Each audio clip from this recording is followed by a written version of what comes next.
আপনি যদি এই জেনারেশনে লয়াল হন তাহলে আপনি খেন। আপনি যদি 8-10টা প্রেম করেন, 2 দিনের পরিচয় ডেটে যান, আর 3 দিন পর মুহ কেটে গেলে ছুরি ফেলে দিবেন, তাহলে আপনি পাক্কা খেলোয়াড়। আপনাকে সবাই পছন্দ করবে।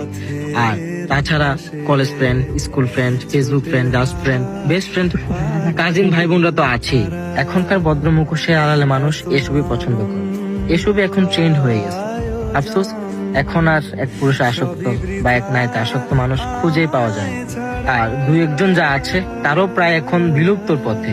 একটুখানি সময়, একটুখানি ভালোবাসা আর একটুখানি সম্মান চাইলে আপনি হয়ে যাবেন সবার কাছে টক্সিক। ঘৃণা করি এই সমাজকে, ঘৃণা করি এই সময়কে, আবারও ঘৃণা করি এই যুগকে, ঘৃণা জানাই এই স্মার্ট পৃথিবীকে। আমি হয়তো ভুল সময় জন্মেছি, আমার হয়তো আরো কয়েক দশক আগে জন্মানো উচিত ছিল। এত আনন্দ